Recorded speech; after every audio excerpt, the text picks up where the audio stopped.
자기조절 능력 강화, 조절의 기술이라는 주제로 함께 이야기 나눠보도록 하겠습니다. 오늘 함께 할 내용을 조금 더 주제를 나누어서 이야기를 나눠볼 건데요. 먼저 이 시간에는 자기조절 이해하기, 두 번째로는 나 이해하기, 그리고 자기조절 능력을 배우는 시간을 가져보도록 하겠습니다. 첫 번째 이야기네요. 자기조절 이야기. 사람은요, 태어나서 죽을 때까지 해결해야 하는 것이 있다고 합니다. 인간 생활의 세 가지 기본 요소라고 말하는 것이죠. 입는 것, 그리고 먹을 것, 그리고 생활하는 곳을 말합니다.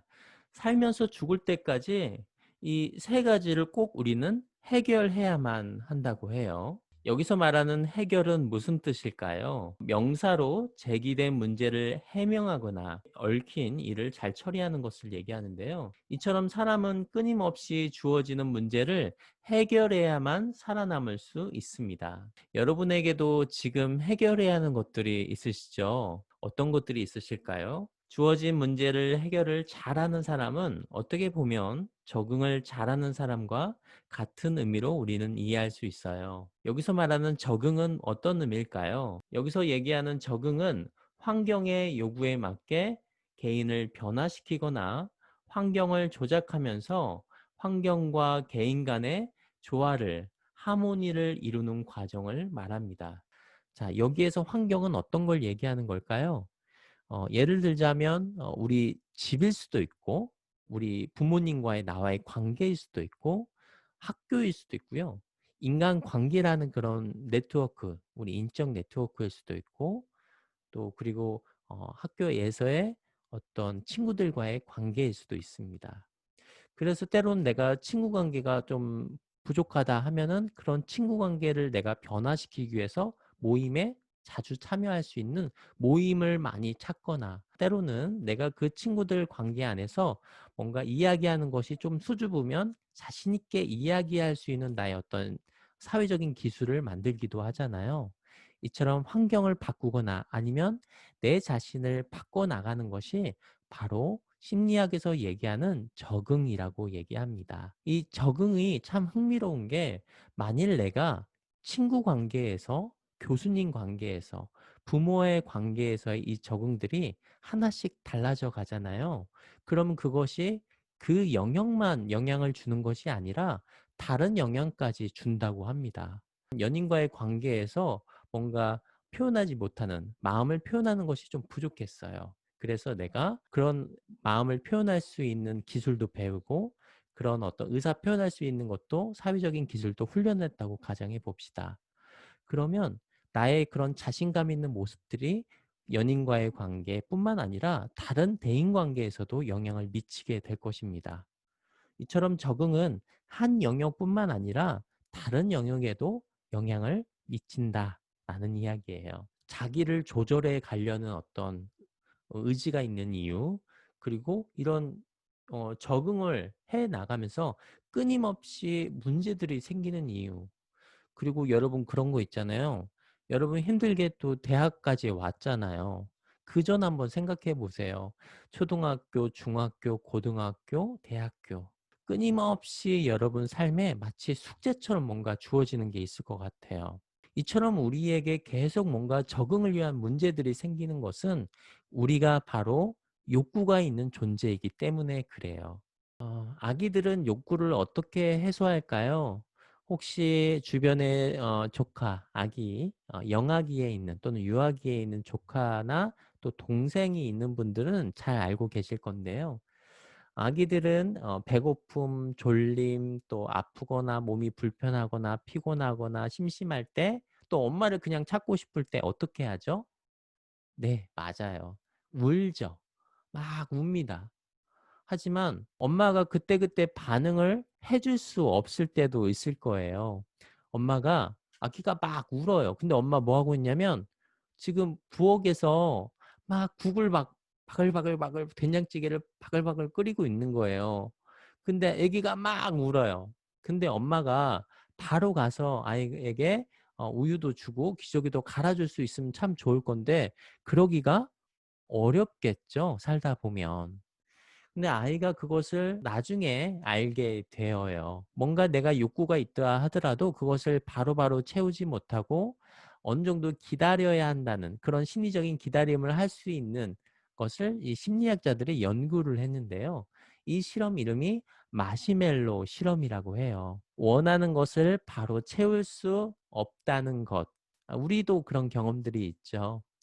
이를 실험한 것이 바로 마시멜로 실험입니다. 아이들에게 마시멜로를 하나 주고 15분 동안 먹지 않으면 하나를 더 주겠다고 한 뒤에 아이가 못 참고 먹는지 아니면 끝까지 참아내는지 관찰하는 실험입니다. 1972년 스탠포드 대학 교수인 심리학자 윌터 미셸은 이런 것을 만족스러운 지연이다라고 얘기했고요. 실험에 참가한 어린이들은 이 실험에서 작지만 즉각적인 보상, 바로 먹어서 무엇인가에 대한 만족감을 얻을 것인가, 아니면 마시멜로를 바로 먹지 않고 일정 기간 좀 기다리면 2배 이상의 보상을 받을 수 있다라는 것을 선택할 수 있는 상황이었죠. 조금만 참으면 미래에 더 큰 보상을 얻을 수 있다는 믿음으로 현재 충동적인 욕구, 여기서 얘기하는 충동적인 욕구는 마시멜로를 먹는 것을 얘기하죠. 그 충동적인 욕구나 행동을 조절하면서 당장의 즐거움과 만족을 참아낼 수 있는 능력을 여기에서는 만족 지연 능력이라고 이야기를 합니다. 마시멜로 실험 결과인데요. 5분 후 3분의 2는 결국 마시멜로를 먹었고요. 3분의 1은 욕구를 잘 참아내서 상을 받을 수 있었다고 합니다. 그러면 실험이 있었던 날로부터 15년 후 어떤 일들이 일어났을까요? 두 개의 집단으로 나눠볼 수 있는데 첫 번째 집단은 마시멜로를 먹은 아이들이고요. 두 번째 집단은 마시멜로를 먹지 않은 아이들입니다. 먼저 마시멜로를 먹은 아이들의 결과를 볼까요? 이 아이들은 쉽게 짜증내고 싸움도 자주 했을 뿐만 아니라 학업 성적도 비교적 뒤처지는 것으로 조사가 됐습니다. 그리고 마시멜로를 먹지 않은 아이들은 스트레스를 효과적으로 잘 다룰 줄 알고 사회성이나 학업 성적 역시 뛰어난 것으로 나타났습니다. 이렇게 마시멜로를 먹었던 아이들과 먹지 않았던 아이들은 서로 다른 삶을 살고 있는 것으로 밝혀졌는데요. 이런 만족 지연 능력, 쉽게 말하면 즉각적인 만족을 얻기 위한 행동을 자제하는 것이 결국 이 만족 지연은 자기 조절의 중요한 바탕이 된다라고 알 수 있을 것 같아요. 실험에 참여했던 아동들은 마시멜로를 먹고 싶은 마음을 자제하는 만족 지연 능력의 차이가 있고 욕구의 지연을 하는 능력은 자기 조절의 중요한 바탕이 된다라고 이렇게 이해하시면 되겠습니다. 자, 드디어 자기 조절에 대한 개념이 나오네요. 자기 조절, 지향하는 목표나 기준에 도달하기 위해서 자신의 생각, 감정, 충동, 행동을 조절하고 통제할 수 있는 능력을 자기 조절이라고 이야기합니다. 우리가 어떠한 목표를 위해서 현재 내가 경험하는 충동이나 여러 나의 마음을 조절하고 통제할 수 있는 능력인데요. 여러분들은 어떠한 것을 위해서 현재 욕구나 충동을 좀 조절하고 싶으신가요? 네, 두 번째 이야기인데요. 두 번째 이야기에서는 나 이해하기 시간입니다. 나의 자기조절 상태를 확인하기 위해서 제가 한국판 단축형 자기통제 척도를 준비를 했는데요. 전체 문항은 11개 문항입니다. 전체 11개의 문항을 보시면서 한번 체크해 보시길 바래요. 네, 이제 마지막 이야기입니다. 마지막 이야기에서는 자기조절 능력 배우기 주제인데요. 함께 이야기 나눠보도록 할게요. 자기조절 능력 배우기라는 것은 어떤 걸 얘기하는 걸까요? 여기서 얘기하는 것은 새로운 행동을 유발하게 만드는 자기조절 과정을 이야기합니다. 이 내면적인 충동, 자동적인 습관 반응을 제어하고 새로운 적응적 행동을 하기 위한 과정을 이야기합니다. 그 첫 번째로 감정이죠. 때로는 우리가 어떠한 스트레스 상황에 놓여지게 되면 나의 현재 감정을 잘 조절하기 어려울 때가 있습니다. 특히 우울이나 불안이라는 이 감정에서만큼은 때로는 우리가 조절하기 어려울 때가 있죠. 두 번째는 흡연인데요. 혹시 흡연을 하고 계신 분들이 계실까요? 흡연만큼 끊기 어려운 것이 없다고 해요. 저는 이제 담배를 배우지 않았기 때문에 특히 이런 흡연 교육을 가면 청소년들이나 일반인들을 보면 이 흡연만큼 잘 끊기 어려운 것이 없다고 합니다. 이 자기 조절이 잘 되지 않는다고 해요. 특히 아침에 일어났을 때, 뭐 술을 마셨을 때 이런 어떤 특정한 상황 속에서 흡연에 대한 욕구를 잘 조절할 수 없어서 여전히 담배에 의존하고 있는 자신의 모습을 볼 수 있다라고 이야기를 하곤 합니다. 세 번째는 충동 구매인데요. 여러분 쇼핑 좋아하시나요? 어떤 사람들은 어떤 계획에 의해서 물건을 구매하는 반면에 또 어떤 사람들은 그저 계획 없이 충동적으로 물건을 구매하는데 이것 또한 자기 조절이 필요한 영역이기도 합니다. 자, 네 번째로는 알코올 의존인데요. 흡연과 함께 또 우리가 많이 의존하고 있는 것이 이 술과 관련된 문제입니다. 이 술만큼 사람을 다시 생물학적으로 되돌리게끔 하는 것이 어려운 것이 바로 술인데요. 한번 우리가 알코올에 심각하게 노출이 되면 그 전의 상태로 돌아가기 어렵다고 합니다. 알코올 의존은 단순히 술 먹고 안 먹고의 문제가 아니라 다양한 삶의 영역에 지대하게 영향을 미치죠. 관계에도 영향을 미치고요. 또 경제적인 상황에도 영향을 미치고 그리고 현재 자신의 심리적인 상태, 심리 사회적인 상태에 매우 심각하게 영향을 미치게 됩니다. 그래서 알코올 중독 또는 알코올 의존을 하고 계시는 분들이 자기 조절이 굉장히 훼손된 상태이기 때문에 이렇게 자기 조절 능력을 통해서 새로운 행동에 대한 계획을 세우는 것이 중요하겠습니다. 마지막으로는 섭식입니다. 먹는 거죠. 음식을 먹는 것을 우리가 섭식이라고 얘기하는데 먹는 거 좋아하시나요? 먹는 거 싫어하는 사람들이 없겠죠. 인간의 아주 자연스러운 욕구이니까요. 아까 매슬로우의 위계 이론에서도 제일 밑바닥에 있는 욕구가 이 생물학적 욕구인데 이 생물학적 욕구만큼 강렬한 것이 없어요. 우리가 먹는 것이 어떻게 보면 가장 중요하죠. 근데 이 섭식이라는 행동이 과하거나 때로는 부족할 때 심각한 어떤 심리적인, 신체적인 문제들이 일어나곤 합니다. 그래서 우리가 다이어트를 하곤 하는데 우리가 과도하게 체중을 빼거나 하면서 다양한 또 여러 가지 문제들이 일어나죠. 자기조절 능력 배우기는 모두 세 가지 과정으로 이루어져 있어요. 처음은 자기 관찰이 있고요. 두 번째는 자기 평가, 세 번째는 자기 반응이 있습니다. 먼저 자기 관찰인데요. 이 자기 관찰 단계에서는 자신의 내면적인 심리적 과정에 주의를 기울이면서 의식적으로 현재 자신의 마음이 어떠한 상태인지를 관찰하는 것을 이야기합니다. 개인이 자신의 내면적 상태나 과정을 인식하는 과정이고요. 자기 조절을 위한 가장 기본적이고 필수적인 과정이라고 이야기할 수 있겠습니다. 자기 관찰을 위해 주의를 내양화하여 자신의 마음을 잘 살펴야 알아차리는 것이 중요합니다. 글씨가 좀 작아서 잘 안 보이실 거예요. 이 자기 관찰을 시작하기 앞서 내가 무엇을 원하는지, 어떤 목표가 있는지 이 변화 주제 정보를 확인하는 과정인데요. 제가 그 예시로 아까 마지막에 말씀드렸던 섭식 문제, 그러니까 다이어트를 하고 싶으신 분들 있잖아요. 체중을 빼고 싶다 또는 지금의 체중을 유지하고 싶다 하시는 분의 자기조절 예시를 제가 한번 가져와 보았습니다. 실제로 이제 많은 병원에서도 하고 있는 방법인데요. 한번 예시로 설명을 드려보도록 하겠습니다. 변화 주제 정보 확인하기 위해서는 먼저 체중 문제 후 과거력. 여기서 얘기하는 것은 조절하고 싶은 주제가 체중인 거죠.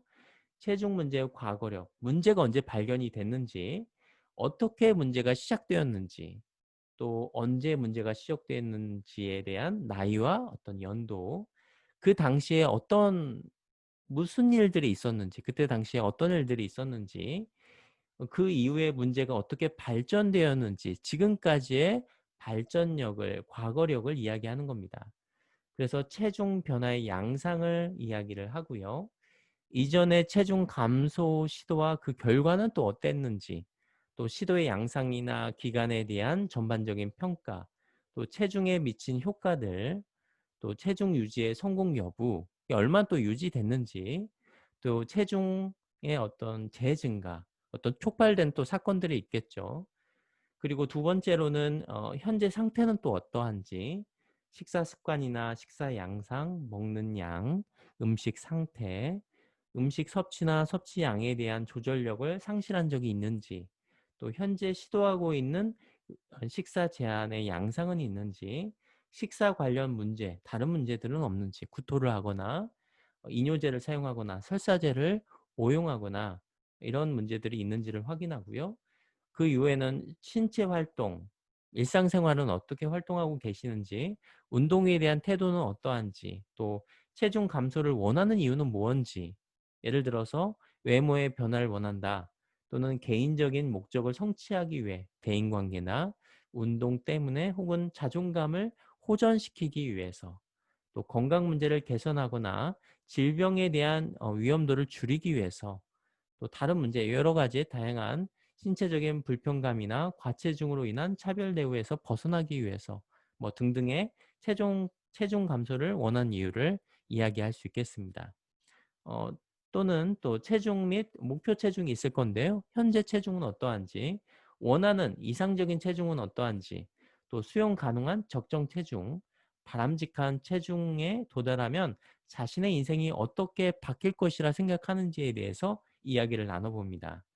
또 모든 것을 고려했을 때 현실적으로 가능한 체중은, 목표 체중은 어떠한지, 최소한이지만 그 정도면 받아들일 수 있는 체중 감량의 정도는 어떠한지 등 이 자기 관찰을 시작하기에 앞서서 변화 주제 정보를 매우 자세하게 여러분 스스로 기록하는 것이 필요합니다.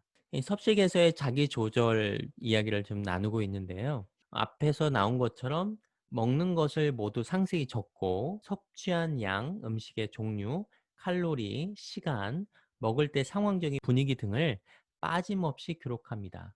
만일 이것을 흡연으로 했을 때는 어떻게 할까요?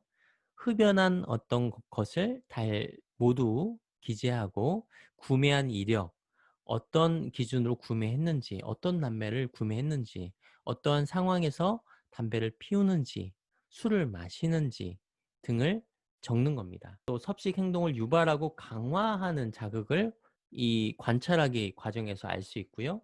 자신의 행동을 자각하도록 도움을 줍니다. 또 고쳐야 할 행동과 생각 양상이 무엇인지 알 수 있게 하고요. 문제를 일으키는 행동이나 생각, 그리고 상황 등을 확인할 수 있도록 합니다. 또 어떻게 체중을 안정적으로 유지할 것인지 계획을 하는데 도움을 주게 되죠. 쉽게 말해서 자기 관찰 단계를 거치게 되면 내가 현재 상태, 그리고 내가 원하는 상태로 되기 위해서 현재 상태에 대한 자세한 현재의 모습을 관찰하고 일정한 기준을 만들게 됩니다. 직접 자기 관찰을 실시할 수 있도록 하는 이런 시트지를 우리가 준비할 수도 있어요. 여기에서는 섭식과 관련된 자기 조절을 위한 시트지인데요. 뭐 이런 내용을 우리가 적을 수 있어요. 특히 우리의 마음이죠. 자기 조절이라는 것은 내가 원하는 목표에 맞게끔 현재의 충동이나 욕구, 나의 마음을 적절하게 조절하는 것을 우리가 자기 조절이라고 이야기했잖아요. 그래서 우리가 일상생활 속에서 반복되는 상황에 특정한 상황에 내가 어떻게 반응하는지를 아는 것이 매우 중요하겠습니다. 자기 관찰 단계에서는 이렇게 현재 나의 마음의 상태를 앞에서 보여드리는 시트지나 이렇게 ABC 기록지를 통해서 작성하게 되는데요. 최근 경험한 사건이나 그 사건에서 문득 떠오른 생각이나 믿음 등을 우리가 작성하면서 우리가 그 경험을 통해 느낌, 행동을 작성하게 됩니다. 그렇게 작성하다 보면 일상에서 반복되는 일정한 반복을 우리가 패턴이라고 이야기하는데 이 반복되는 행동을 알면 내가 어떠한 상황에서 어떻게 반응하는지를 알게 됩니다. 그래서 여러분이 종이에다가도 적으실 수 있지만 다음과 같이 휴대폰 메모장에다가도 이렇게 A, B, C라고 구분지어서 작성하실 수도 있겠습니다. 그래서 A는 액티베이트 이벤트라고 해서 최근 경험한 사건, 촉발 사건에 대해서 적습니다. 그리고 어, B는 빌리프, 생각이라고 얘기하죠. 그래서 문득 떠오른 이 사건에서 문득 떠올렸던 생각들을 적고요. 그리고 결과 C는 내가 이 사건을 통해서 내가 경험한 결과를 작성하게 됩니다. 특히 몸의 느낌과 행동을 여러분이 기록하시는 거예요. 자기 관찰을 통해서 여러분의 자극 사건에 심리적으로 어떻게 내가 반응하는지를 알게 되죠. 이러한 작성법을 통해서요. 그리고 앞에서 설명드린 것처럼 자기 관찰은 결국 우리가 우리 내면에 주의를 돌리는 것이라고 말씀드렸잖아요. 자기 자신에게 주의를 돌리는 방법에는 여러 가지 방법이 있는데 가장 최신화된 심리학 이론에서는 마음 챙김이라는 방식이 있습니다. 영어로는 마인드풀리스라고 얘기를 하고요.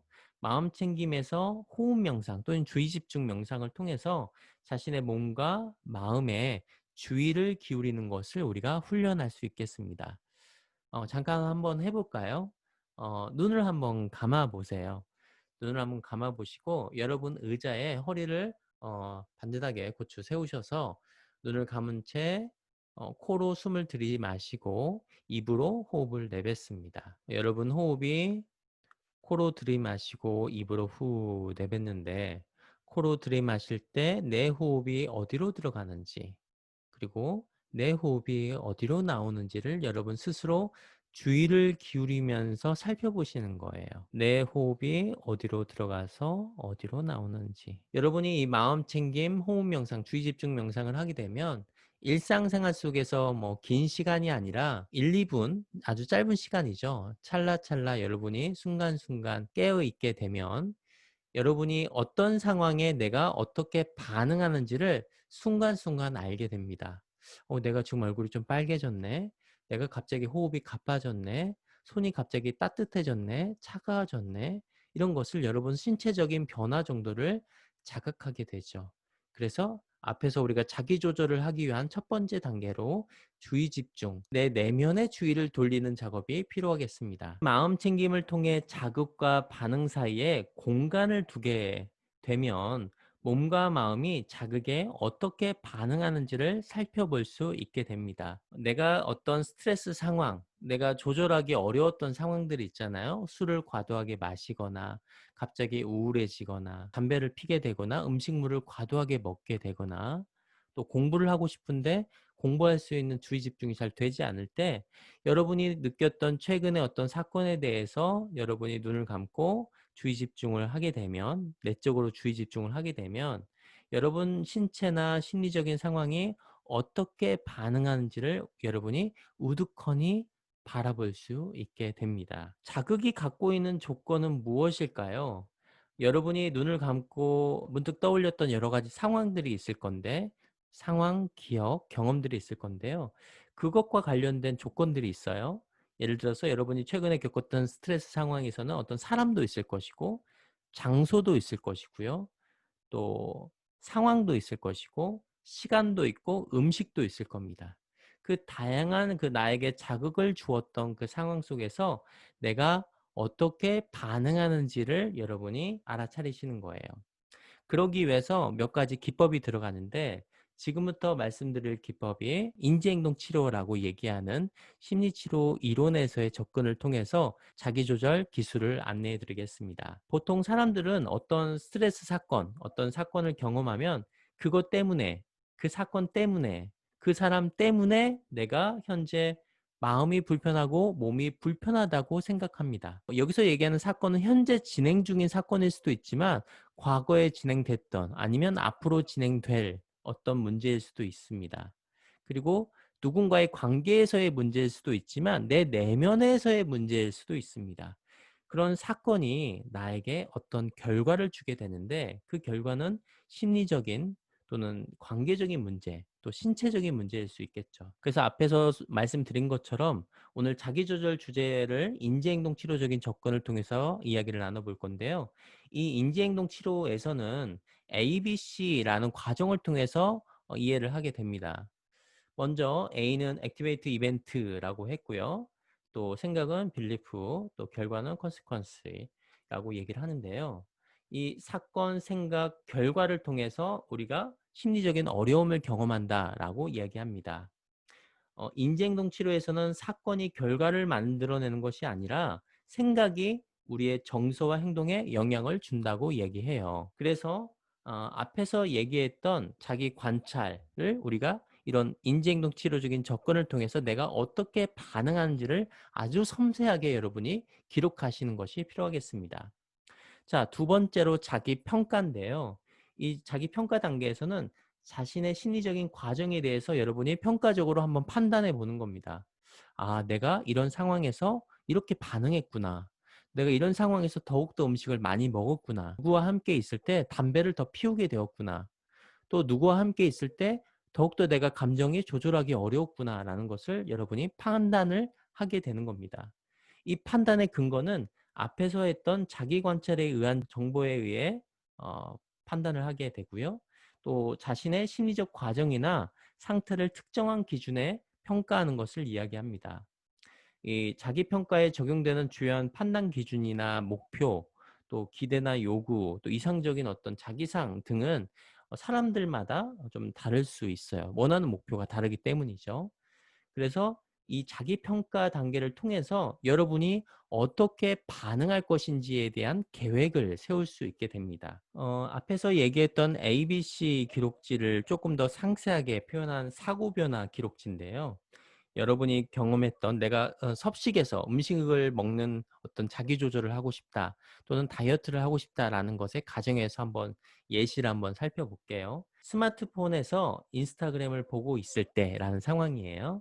이때 내가 자동적으로 떠올렸던 상황은 뭐냐면 그 사건, 상황을 통해서 자동적으로 떠올렸던 사건은 뭐였냐면 난 단 한 번도 옷을 입고 멋진 적이 없다.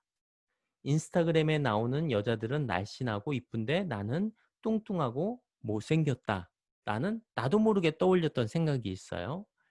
이때 들었던 감정은 인스타그램에 나오는 여자들이 부럽다. 그들에 비하면 나는 너무 비참하다. 라는 감정이 들고 이때 행동은 너무 기분이 안 좋아서 냉장고에 있는 초코과자 한 봉지를 모두 먹어서 내 자신을 위로했다. 그 결과 어떠했냐면 초코과자 한 봉지를 다 먹으니까 살이 더 찔 것 같다. 난 정말 한심하다라는 것을 알 수 있습니다. 이렇게 우리가 특정한 상황에 자신이 어떻게 생각하고 반응하는지를 여러분이 사고 변화 기록지를 통해서 알게 되었잖아요. 그러면 이런 평가 단계에서는 자기 관찰에서 확인된 자극 조건에 대해서 통제를 시도해요. 예를 들어서 우리가 사람이라는 자극 조건이 있죠. 먹는 활동을 제외하고 만날 수 있는 사람인가? 장소는 음식이 제공되지 않는 장소를 우리는 선택할 수 있는가? 상황은 다른 활동과 섭식을 병행하지 않는다라고 통제를 하기도 하고, 시간은 계획한 시간 외에 섭식을 하지 않을 수 있나? 음식은 사전에 작성된 식단에 있는 품목만 구입할 수 있는가? 그러니까 원하는 음식만 구입할 수 있는가라는 거예요. 그래서 여러분이 자극을 줬던 여러 가지 상황들을 애초에 자극 자체를 여러분이 통제하게 되는 거죠. 자, 이제 마지막 단계입니다. 자기 조절의 세 가지 과정 중에 자기 반응 단계인데요. 이 자기 반응 단계에서는 자기 평가의 결과에 따라 따라오는, 수반된다는 것은 뭔가 따라온다는 거예요. 자기 평가의 결과에 따라 수반되는 감정 반응과 더불어 새로운 반응을 생성하는 과정입니다. 판단 기준에 비추어 긍정적인 어떤 괴리를 지닌 것으로 평가되면 기쁨이나 자부심과 같은 긍정 정서 경험을 여러분이 경험하게 돼서 그 행동에 대해서 계속 일어날 수 있게끔, 그 행동이 증가될 수 있게끔 강화하고 유지하는 것이 필요하겠고요. 만일에 내가 그 평가 단계에서 뭔가 조절하고 시도했는데 뭔가 부정적인 괴리가 있다고 판단이 들면 여러분이 그 과정에서도 좌절감이나 자괴감 같은 부정적인 정서를 느끼게 될 것입니다. 그래서 이 자기 반응 과정에서 여러분이 알게 된 것은 기존의 행동 방식을 내가 어떻게 통제하고 억제할 것인지, 그리고 이것을 어떻게 새로운 적응적 행동 방식으로 바꿀 것인지 실행과 변화에 대한 노력을 실시할 수 있게 됩니다. 그래서 앞에 말씀드린 것처럼 자기 감찰, 대안적 행동의 계획과 실천, 또 목표를 향해서 진전할 때 과연 내가 세웠던 행동, 대처 행동들이 과연 효과적인지 점검도 한번 해보시고, 그리고 내가 그런 것들을 잘 할 수 있는지 심리적인 자원도 잘 관리하셔야 돼요.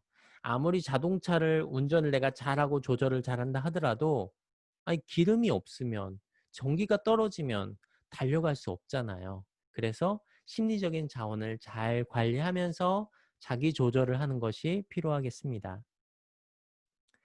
네, 이제 마지막 정리 이야기인데요. 자기 조절을 성공적으로 유지하기 위해서는 세 가지가 필요하대요. 제일 첫 번째는 규칙적인 안정된 생활. 여기서 얘기하는 거는 잠 잘 자고 밥 잘 먹고 이런 걸 얘기하는 거예요. 어, 밥 잘 먹고 잠 잘 자는 거 이거 뭐 쉬워 보이시겠지만 쉽지 않거든요. 그래서 우리가 매일 꾸준히 하는 것을 꾸준히 한다는 것은 매우 대단한 일이에요. 그리고 두 번째가 심리적인 자원의 관리, 아까 말씀드렸죠. 그리고 세 번째는 심리적 부담, 압박감을 덜 느끼는 상황에서 시도하시라라는 것을 말씀드려보고요. 자기 조절, 지향하는 목표나 기준에 도달하기 위해서 자신의 생각, 감정, 충동, 행동을 조절하고 통제할 수 있는 능력을 자기 조절이라고 오늘 말씀드렸습니다. 자기 조절 능력이 탁월한 사람이란 삶에서 경험하는 다양한 상황에서 감정과 충동이 자신에게 무엇을 말해주는지 알아차리고 이를 적절히 조절하는 사람입니다. 라고 제가 이야기 드리고 싶어요.